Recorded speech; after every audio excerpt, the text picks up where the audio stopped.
Dikatakan man arafa, orang yang kenal dirinya, aku sopo? Bukan aku makhluk. Makanya ayatnya fakot kan ini.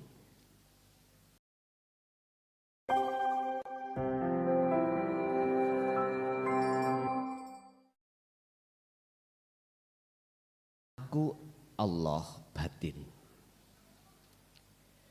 Biar dikenal oleh manusia hambaku. Tak dohirna wujudku. Tak dohirna wujudku. Lah wujud dohirku dari batin itu berupa nurullah. Disebut nurullah. Isinya nurullah adalah samawati wal ard. Ma fis samawati wa ma fil ard. Seluruh makhluk, baik makhluk ning alam dunya niki atau alam makhluk ning langit. Jadi wujud dohirku iku berupa nurullah. Yang nurullah itu adalah wujudnya berupa dunia dan seisinya. Tapi dunia dan seisinya bukan wujudku. Sering niki kula sampaikan. Apa tujuan Allah menciptakan malaikat? Supaya jenengan iki ngenali wujude Gusti Allah. Man arafa nafsah kuwi nek wis wujudmu kang sejati mongko fakot arafa robbah mongko kuwi bakal ngerti wujud Allah kang sejati. Iki ilmu pol mbulete iki. Ngeten dulur. Dikatakan man arafa, orang yang kenal dirinya, aku sopo? Bukan aku makhluk. Makanya ayatnya fakot kan ini. Man ngarofa nafsahu fakot lagi ngarofa robbahu sing sapa wonge kenal nang awake dhewe mongko temen-temen wong iku kenal pangerane. Artine sing dikatakan orang yang kenal dirinya adalah orang yang tidak tahu dirinya.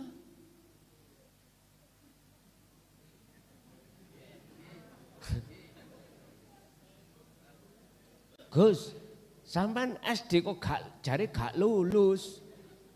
Lah kok pelajaran bulet. Ya nyene ngomongnya wong SD gak lulus kan bulet.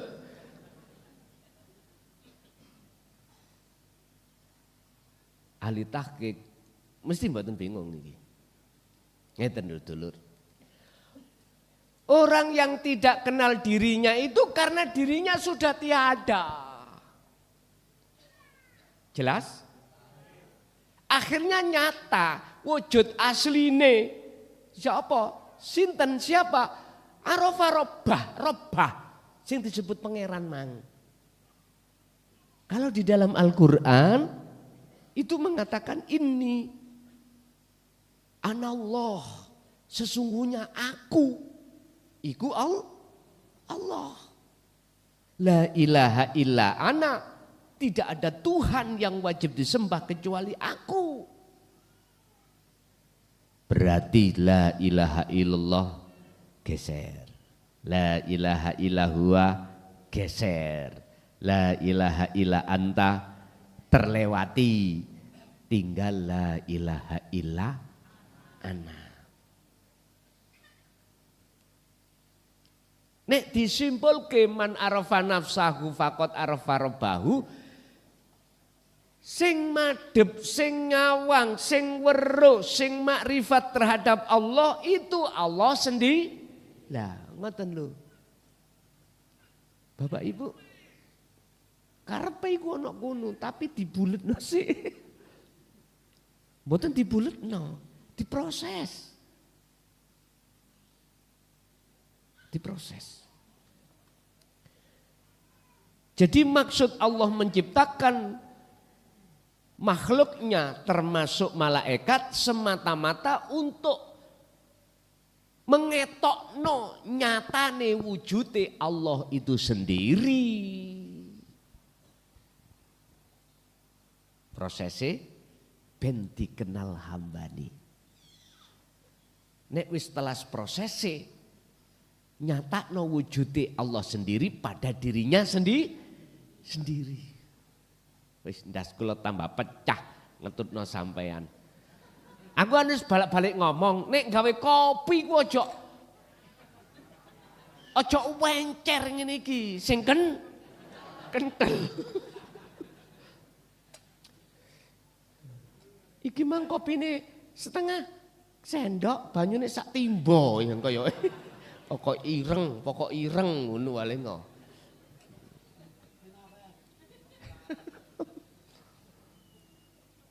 Kopi gak kayak kopi Lampung men ya.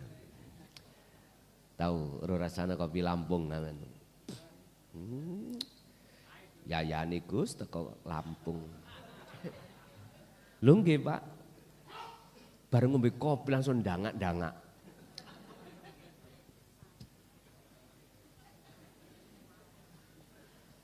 Bon. Letaknya di mana kalau Allah tidak berserikat dengan apapun dan siapapun. Gini Pak, ketika malaikat Israel mencabut nyawa, ya, orang syariat mengatakan sing nyabut Israel. Oke. Tapi di situ apa? Enggak ada Allah. Israel iku iso apa?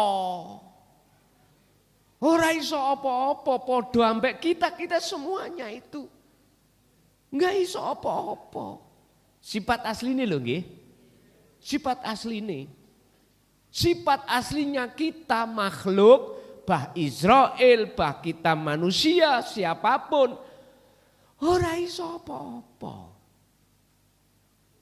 Itulah letaknya nafsu, akhirnya kita ngaku-ngaku kita sing iso opo-opo. Itu loh Pak wujude nafsu. Dan ini yang harus kita perangi. Makanya kita perang harus tahu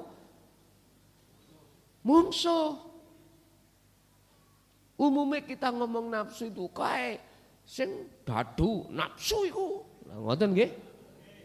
Sing salat, gak. Rinio, tak culek motomu ya, tak dudono keterangan. Aslinya ya, yang disebut nafsu, yang di dalam Al-Quran dikatakan, wala tattabi'u khutuwati syaiton, innahu lakum aduwwum mubin. Iku dirimu sendiri yang ngaku-ngaku isok ngene, isok ngunu, punya ini, punya itu, ya iku. Berarti kita ini manusia bermata iblis, berai berwajah iblis. Ya, jelas yaiku nafsu yang harus sampean perangi. Terus caranya bagaimana? Gini Pak, simple mawon, dijawab Allah di dalam surat Al-Baqarah ayat 54. So wimpel tapi nek sampai nek gelem gendeng sampean. Tapi wenak gendeng ambek Gusti Allah iku. Ngeten. Faktulu anfusakum dzalikum khairul lakum inda bariikum. Patenono keakuanmu sebagai makhluk dan itulah yang terbaik dan tercepat Anda ini untuk bisa kenal menyang sejatine Allah Subhanahu wa taala. Gampang nggih? Ngomong. Ya, ngomong gampang, Pak. Tapi praktek iki wis musel-musel. Tapi enggak masalah. Kita ingat saya ja'alullahu ba'da usri yusra. Kita mendapatkan derajat di mata Allah yang paling tinggi kemakrifatan, itu kita lewati dengan susah payah. Kita untuk mendapatkan kesembuhan penyakit tadi, kita harus melewati rasa pedih, rasa perih, enggak apa-apa. Nanti kalau sudah enggak ada catu atau apa? Luka, kasih obat, enggak perih. Enggak perih, Pak. Tubuh kalau enggak ada luka kita kasih alkohol, kita kasih apa? Dium ayo apa namanya? Dium, pokoknya obat, enggak perih. Tapi yang luka, yaitu tadi berpenyakit. Artinya ngajiku iku mesti nglarakno atine wong-wong sing durung ngerti hukum haki. Wis nek gak lara ojo celuk jenengku. Mesti lara.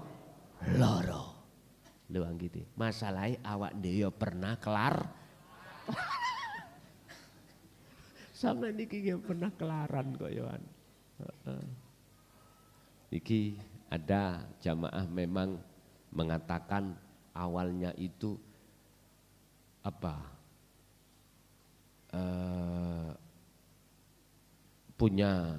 Punya inisiatif, Pak. Pokoknya bau pencipol menyang ajaran sing kula sampekno. Nggih. Krana anake iku mang nyeteli digawedhekno bandawe-no. Nggih. Terus akhirnya mriki, Gus nyuwun sewu, estu ngapunten, kula biyen niku pembenci jenengan. Lho iya tah? Nggih. Wis kula niki lara ati kula nek krungu kalau krungu jenengan ngaji. Oh ngono ya. Terus lah sakniki kok mriki kula njauk sepura. Ngaten. Oh nggih napa? Alhamdulillah. Kula dereng matek. Kula ya kok ya wis Gusti Allah. Buka ati kula ngeten iki. Estu demi Allah. Oh nggih mboten napa-napa Pak niku njenengan apa dapuk kula diancuk-ancukno wong wis biasa pun ngoten. Mboten napa-napa pun santai mawon. Mboten napa-napa. Pun Bapak Ibu hadirin jamaah rahimakumullah. Jadi jikalau jenengan melihat hidupnya maka malaikat tidak ada. Ya. Selain Allah tidak ada, berarti yang berperan hanyalah Allah. Itulah letak Allah tidak berserikat terhadap apapun dan siapapun. Lah, yang kedua, adanya Allah seperti itu untuk menyatakan kewujudannya yang dalam ayat dikatakan hakul mubin. Kalau Allah wujudnya itu nyata dan benar, ya ini letaknya. Jadi jenengan akan nyata menyatakan bahwasanya Allah itu tidak gaib, Allah itu hakul mubin, manakala jenengan itu sudah dimasukkan golongan arifin, golongan yang sudah sampai ketemu datang Gusti Allah. Mekaten. Lanjut.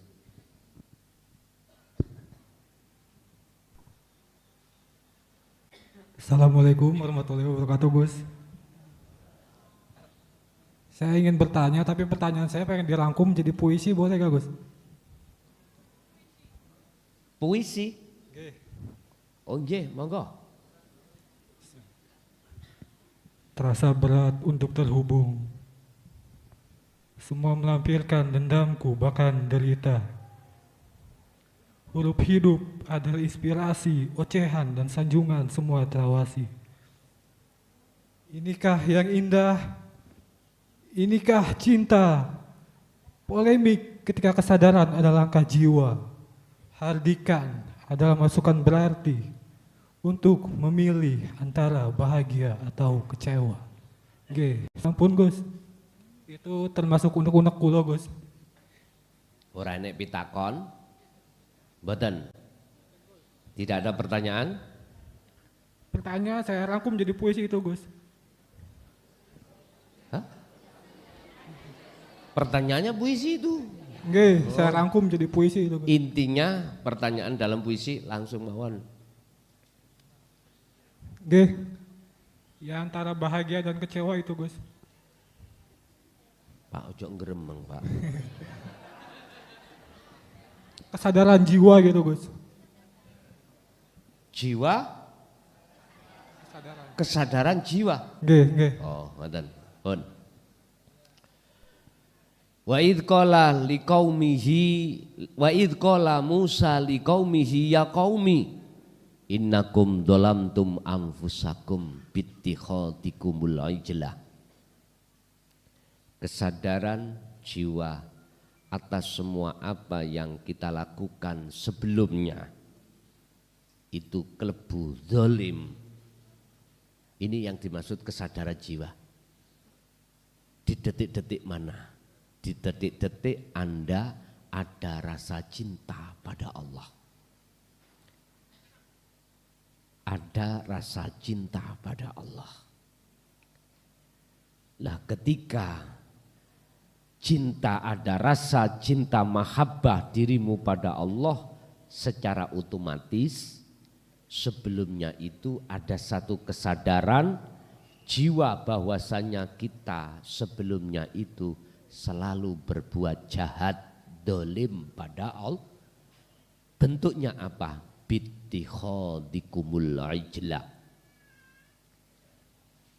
Mengadakan selain Allah kang wujud di dalam hati. Konteksnya adalah iman. Siapa yang ngaji? Klason. Nah wis. Imanmu nang makhluk. Akhirnya pujaanmu kemana? Makhluk. La taj'alu ma'allahi ilahan akhar. Janganlah di dalam hatimu, dadamu itu ada cinta selain daripada Allah. Ada Tuhan selain Allah. Maksudnya ada selain, gila Pak. Cetong ya. Jikalau itu masih terjadi, maka terjadi apa? Selain daripada Allah yang bukan nama, bukan sifat, bukan zat itu masih ada, maka sampai kapanpun hatimu akan menjadi gelap. Walladzina kafaru awliya'uhumut taghut yukhrijunahum minan nuri ila dzulumat. Selama-lamanya akan gelap kepada Allah. Jadi sekarang pertanyaannya, bagaimana dalam hati selalu tumbuh membesar rasa mahabbah cinta pada Allah? Jawabannya ada di dalam surah Ali Imran ayat 191. Alladzina yadhkurunallaha qiyaman wa qu'udan wa ala junubihim.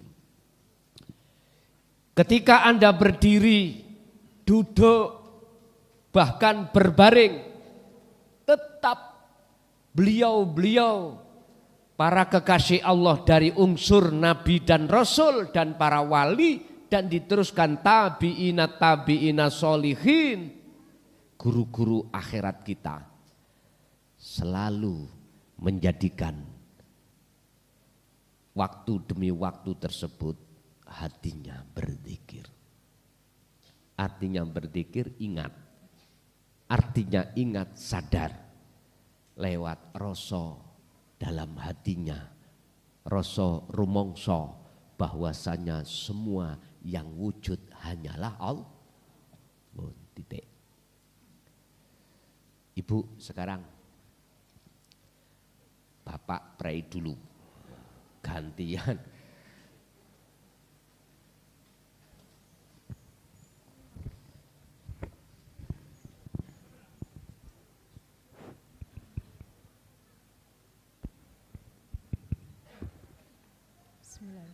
Assalamualaikum warahmatullahi wabarakatuh. Kula ana saking Jetis Gus. Mau tanya, mungkin pertanyaannya di luar tema. Ora apa-apa.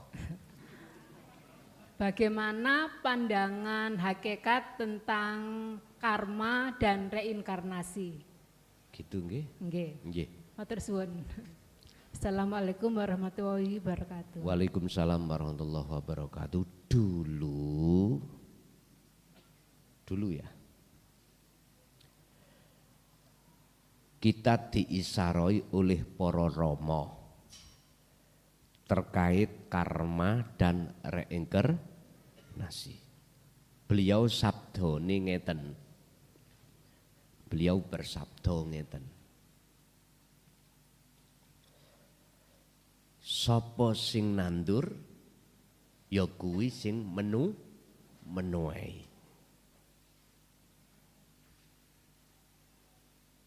Artinya kita berbuat jahat, suatu saat buahnya akan kembali kepada kita. Bahasa karma itu tidak ada kaitannya dengan orang lain. Enggak ada kaitannya. Misalkan saya yang berbuat jelek terus jatuhnya pada anak. Bukan itu maksudnya. Bukan. Artinya ketika dalam diri saya melakukan satu perbuatan yang jelek, maka buahnya itu saya sendiri yang menuai, yang mengunduh, memanen. Memanen ini saya sendiri. Saya naikkan satu strip. Tatkala perbuatan apapun kok di dalam hati saya itu duduk di takholi. Takholi loh Pak ya. Takholi berarti pengakuan diri. Yang melakukan berarti Tuhan sudah enggak ada. Nah, ngerti tak? Maka inilah Pak maksud daripada munculnya hukum hisab, menghitung itu di sini.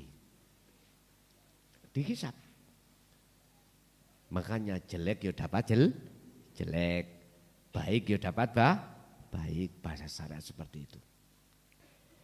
Jadi yang dimaksud karma secara hakikat adalah perbuatan-perbuatan apapun yang terjadi pada diri kita, selanjutnya dalam hati kita beriman kalau kita yang melakukan. Mesti ada karma, mesti ada hisab, ada balasan, ada balasan.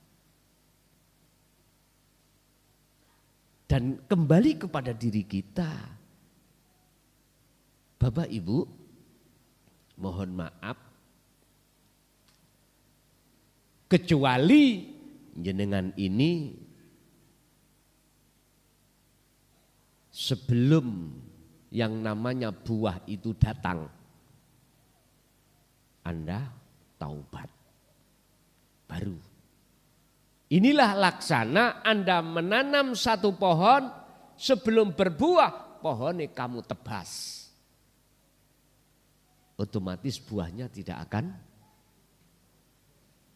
Kul in kuntum tuhibbunallaha fattabi'uni yuhibbukumullah wa yaghfir lakum dzunubakum. Kata Rasul, jikalau buah itu tidak sampai pada dirimu, ikuti aku. Ikuti ajaranku. Ajaran yang bagaimana ya Rasul? Itulah ajaran yang belajar melepaskan cintanya hati terhadap selain Allah. Selanjut itu merajut cintanya hati hanya pada Allah. Setelah itu wa yaghfir lakum dunubakum. Pohon itu akan dibakar atau ditebas oleh Allah. Ditebas itu dirobohkan loh Pak. Dijebol oyot saoyot ini loh. Bahasa Al-Quran wa yaghfir lakum dzunubakum, kesalahanmu semuanya itu diampuni oleh Allah, dan yuhibbukumullah, dan kau dijadikan sebagai kekasih. Reinkarnasi dalam hakikat yang dimaksud itu adalah kebangkitan Pak. Kebangkitan hati jenengan yang asalnya menjadi budaknya hawa nafsu terkubur sehingga disebut sebagai hati yang mati, bangkit. Bisa nih bangkit dari kematian. Jenengan iki kudu diudani mani gedene 40 dina 40 wengi. Isaroe ngono. Artinya apa Pak? Hati sampean harus digerojok dengan ajaran dinu tauhid dan mengamalkan dengan istiqomah sampai 40 hari 40 malam. Barulah di situ ada reinkarnasi. Re itu kembali, ya toh? Artinya rela kembali toh. Nasi sego. Ndak kembali ke hidup gitu loh. Sebab jenengan asale ati mati iku urip ati sampean kapan? Waktu jenengan di alam nukot goib kandungan sampai lahir sampai detik-detik akil balik niki ruhaniyah sampean makrifat bercinta hanya pada Allah. Setelah masuk dewasa akil balik baru ruhaniyah ini bersukaria pada selain. Lah ini berarti mati. Terkubur. Ayo bangkit, kembalilah ke hidup. Kembalilah ke fitrah. Ini hakikatnya kalau yang dimaksud reinkarnasi. Bukan reinkarnasi yang diisyarohkan oleh ilmu sejati lewat Romo. Kui nek ning dunya durung isok bali, durung ketemu urip kang sejati, kui mati engko rohmu iku nemplek nang ula, nemplek nang kadal, nemplek nang kodok. Bukan itu. Itu adalah isyarah. Artinya apa Pak? Ruhmu iku koyo kodok. Artinya ulaika kal an'am balhum adol. Kita itu dalam keadaan gelap gulita. Itu loh asli nih wonten mriku wong berhubung dulu itu para rama ben gak jadi fitnah, ya itu tadi bahasanya. Akhirnya dibuka ning Qur'ane, lho ngeten lho kebangkitan hakikate iku adalah sebelum kau mati mutu qoblal maut. Artinya pateno sik keakuan. Sebab syariat nanti akan terjadi hari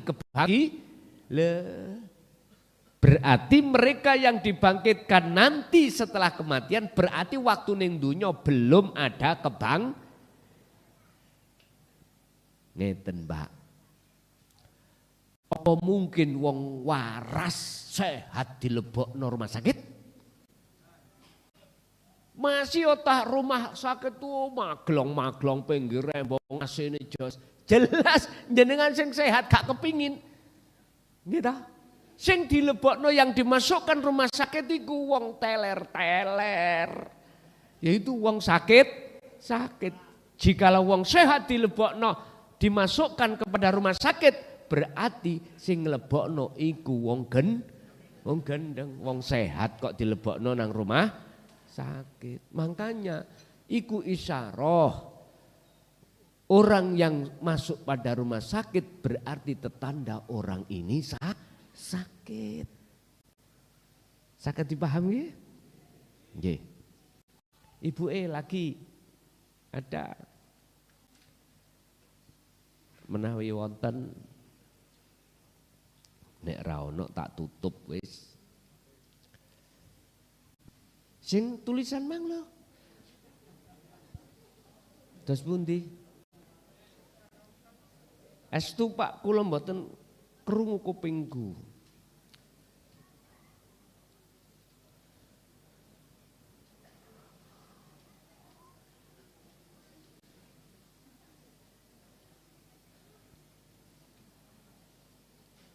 Telaga Kausar banyune bening bunder. Terus ada temboknya.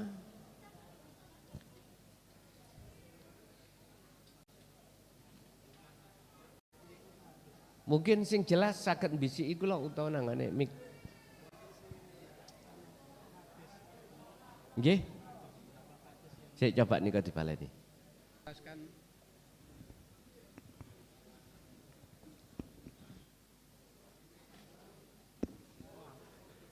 Telaga Kausar itu bentuknya bulat, airnya bening, di situ ada temboknya gitu Gus. Sampun? Sampun. Oh ngoten. Apa sih Pak Telaga Kausar itu? Itu tempat. Kalau boleh saya katakan min asrafil majalis. Tempat yang Allah sucikan. Airnya itu bahasa syariat. Siapa yang meminum airnya itu, dia tidak akan mengalami kengelaan, kehausan. Ya, kehausan. Artinya apa? Airnya itu adalah ulum.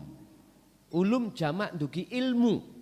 Ilmu yang dimaksud ilmu mana? Ilmu yang untuk mengesahkan rohaniamu pada Allah. Ternyata adalah dinu tauhid. Ini kisahnya Nabi Ismail dengan ibu Siti Hajar nggih. Yang terjadi kisah sampai sekarang dijadikan rukunnya haji.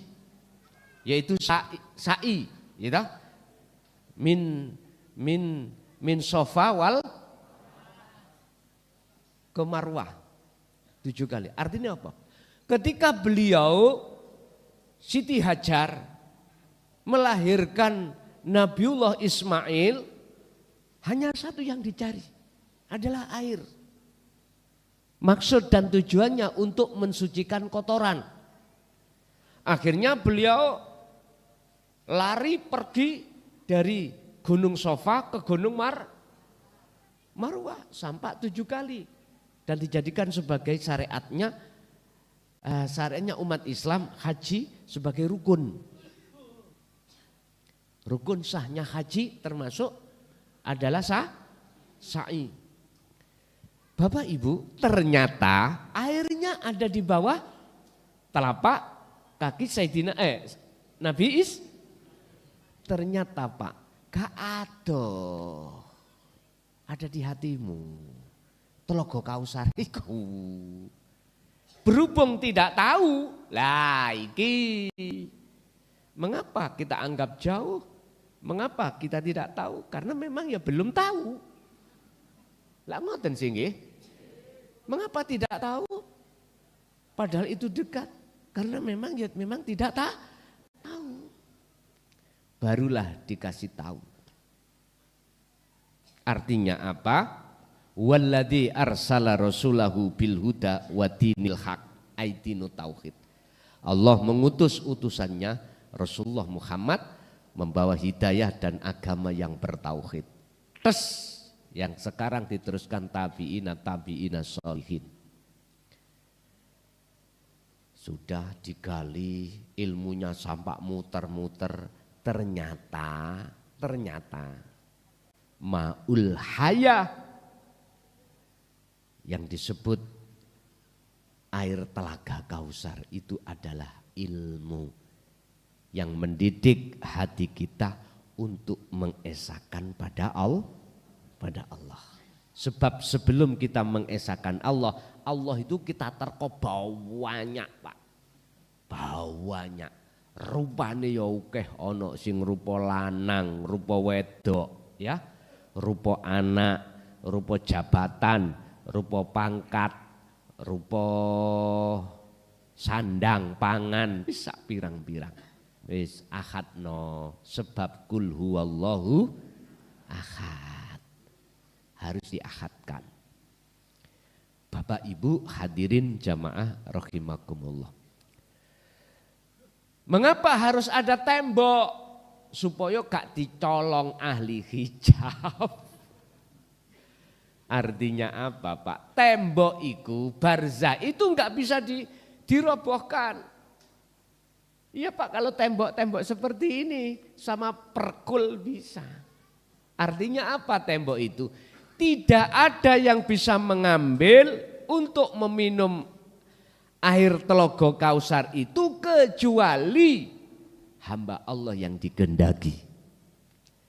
Tidak akan pernah bisa jenengan itu mendapatkan dinut tauhid kecuali hamba yang dikehendaki. Sebab prosesnya cahaya makrifat atau siril ikhlas yang ada di dalam hati prosesnya dari ilmu itu. Ilmu lalu amal dengan istiqomah. Baru wujudu siril ikhlas, yaitu cahaya makrifat akan menyala di dalam hatimu, akhirnya mengusir kegelapan hatimu. Sehingga yang tadinya Allah gaib menjadi nyata. Bapak Ibu, jadi dinding itu adalah pembatas. Pembatas antara orang yang dikehendaki dan orang-orang yang tidak dikehendaki. Makanya sampai lihat tentang masalah hidayah. Di dalam surat Al-Qasas Allah berkata, innaka la tahdi man ahbabta walakinallaha mayyasha yahdi mayyasha. Kaum Muhammad sesungguhnya tidak bisa memberikan petunjuk terhadap orang-orang sekalipun orang yang kau cintai. Tetapi hanya Allah yang bisa memberikan petunjuk terhadap hamba yang dikehendaki. Siapa hamba yang dikehendaki? Jawabannya ada di surat Az-Zumar ayat 17-18. Alladzina yastami'unal qaula wa yattabi'una ahsanahu. Dialah yang tidak hanya mendengar tapi juga beriman. Bukan mereka yang hanya beriman, tapi jika mereka yang mengikuti apa keimanan itu. Barulah itulah yang disebut hamba yang dikehendaki. Sebab nek wis ngaji tentang dinu tauhid, akeh sing melayu daripada sing moro. Banyak yang menolak daripada yang menerima. Estuwa. Sama lihatlah fakta di lapangan. Mana panggung-panggung yang sifatnya ngaji iku mang babakan jero. Sing teko mungkin panitiane tok. Ya. Tapi kalau ngaji babakan mohon maaf ya. Mohon maaf sekali lagi. Di luar konteks dinu tauhid. Apalagi di situ kathah banyolane. Lagian viral. Ya, ribuan Pak. Dia tenan. Ya sinilah pembuktian hadis Rasulullah yang mengatakan besok akhir zaman umatku iku wakeh tapi kaya ontok. Tahu ontok? Buih di lautan. Oh wakeh Pak. Tetapi tidak berbobot. Terjadi toh? Terjadi. Kalau dalam bahasa Al-Quran, surat Al-Baqarah, wa minan nasi mayyakulu amanna billah wa bil yaumil akhir, tapi wa mahum bimu'minin. Banyak di antara golongan manusia itu yang mengatakan, aku beriman padamu ya Allah, dan hari akhir, Tapi mengapa ayatnya di belakang ada wa mahum bimu'minin? Wa mahum. Mereka itu sebetulnya tidak sholat ya sholat bos, ya sholat. Zakat ya zakat. Haji apalagi sekarang. Indonesia kentean kehabisan kuota. Sebabnya kuota ini dijual. Ojo tersinggung. Nek kuwi tersinggung berarti yo ngono lho. Ngoten mawon bingung. Tapi hati kita kembali kepada materi. Menghadap kemana? Ngomong sing kumpulan mitit, sing go serban, ngomong hatimu betul-betulkah makrifat tentang Allah? Aku yakin kebanyakan kita manakala belum masuk dalam nominasi yang dipilih hamba oleh Allah, pasti siapapun kita, pasti hati masih menghadap samawati wal ard. Itu pasti. Apalagi yang dijadikan ketua kloter. Fulus. Ayo ngomong enggak ngono. Lah, yang punya KBIH itu loh. Lah iya. Berarti piro kuwi? Kula niki ngritik seperti ini bukan berarti kula benci, mboten. Aku kasihan. Hatimu terhadap Allah. Hanya itu. Kalau saya tidak sayang padamu, meneng po aku lalapo ati nyocot. Badi-badi gak enak. Meneng po ning jero omah kelon sampe nyonya. Ya. Ngene gak tau nutuk balas. Awan kerja bengi ngaji, awan kerja kapan itu ya? Golek waktu singit-singitan si kecil tangi. Aduh, apa sih? Pun, ngoten mawon Bapak Ibu, kurang lebihnya mohon maaf. Mudah-mudahan sedikit ilmu yang Allah berikan tadi esu-esu menjadi ilmu yang barokah, manfaat terhadap keluarga kita, keturunan kita ila yaumiddin. Lahumul Fatihah.